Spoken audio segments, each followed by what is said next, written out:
நிவினை கூப்பிட்டு ஓவரா மிரட்டுற விஜய், காவேரி இருக்கிற திமிரில் பிடிவாதமாக டார்ச்சர் பண்ணுற யமுனா.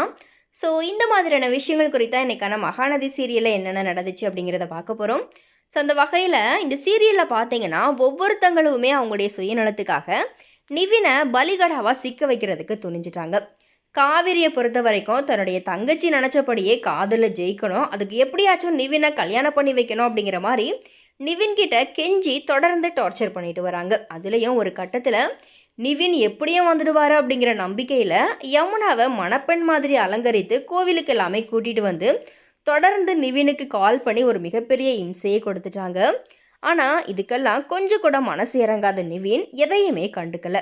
இதனால் கோவிலில் ஏமாந்து போய் நின்ன யமுனாவை ஆறுதல் படுத்துகிற விதமாக விஜய், உன் கூட நிவினை சேர்த்து வைக்கிறது என்னோட பொறுப்பு, எனக்கு ஒரு நாள் நீ டைம் கொடு, நாளைக்கு இதே நேரத்தில் உனக்கும் நிவினுக்கும் கல்யாணத்தை நான் பண்ணி வைக்கிறேன் அப்படிங்கிற மாதிரி வாக்குறுதியும் கொடுக்குறாரு. அதன்படி யமுனா எப்படியும் நம்மளுக்கு கல்யாணம் நடந்துடும் அப்படிங்கிற திமிரில் நிவினை நினச்சி பிடிவாதமாக இருக்கிறாங்க. அடுத்ததாக விஜய் நிவினுக்கு கால் பண்ணி உங்ககிட்ட கொஞ்சம் பேசணும் வாங்க அப்படிங்கிற மாதிரி கூப்பிடுறாரு. நிவினும் காவேரி விஷயமா பேச தான் கூப்பிடுறாரு. அந்த வகையில் கூடிய சீக்கிரத்திலேயே கான்ட்ராக்ட் முடிஞ்சதும் காவேரியோட நாம் சேர்ந்துடலாம் அப்படிங்கிற நம்பிக்கையோட விஜயை பார்க்குறதுக்காக நிவின் போகிறாரு.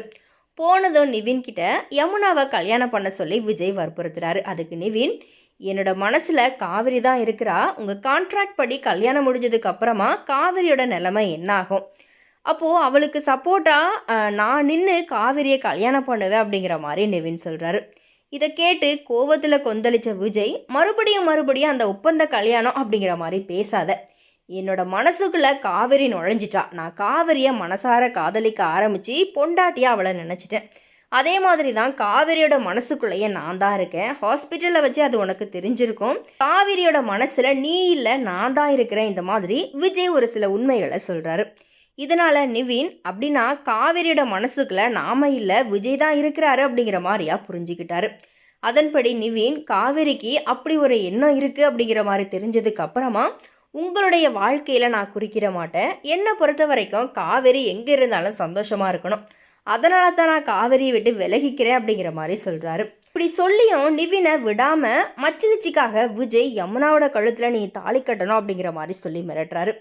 நீங்கள் காவேரியோட விஷயத்தில் தலையிட வேண்டாம் அப்படிங்கிற மாதிரி சொல்கிறதுக்கு உங்களுக்கு உரிமை இருக்குது, ஆனால் யமுனாவை கல்யாணம் பண்ணிக்கோ அப்படிங்கிற மாதிரி சொல்கிறதுல எந்த அர்த்தமும் இல்லை, இந்த மாதிரி நிவின் சொல்கிறாரு.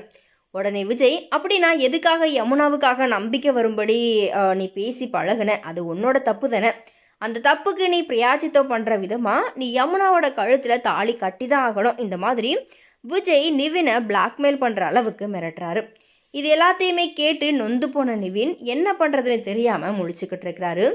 கடைசியில் விஜய், காவேரி அண்ட் யமுனா இவங்களுடைய சுயநலத்துக்காக இப்போது நிவின் பலிகடாவா சிக்கி யமுனாவோட கழுத்தில் தாலி கட்ட போவாரா இல்லையா அப்படிங்கிற மாதிரியான எதிர்பார்ப்புகளோட தான் இந்த சீரியல் பார்த்தீங்கன்னா இப்போ போயிட்டுருக்குது. ஸோ எனிவே ஆக்சுவலாக பார்த்தீங்கன்னா விஜய் அண்டு காவேரியினுடைய ஃபேன்ஸ்க்கு இவங்க சேர்றது ஒரு வகையில் சந்தோஷம் அப்படின்னாலும் நிவினை இவங்க ரொம்பவே கஷ்டப்படுத்துகிறாங்க, காயப்படுத்துகிறாங்க அப்படிங்கிற மாதிரியான கருத்துகளுமே இருக்குது. ஸோ எனவே இது குறித்து உங்களுடைய கருத்துக்களை மறக்காம கமெண்ட்டில் ஷேர் பண்ணுங்கள்.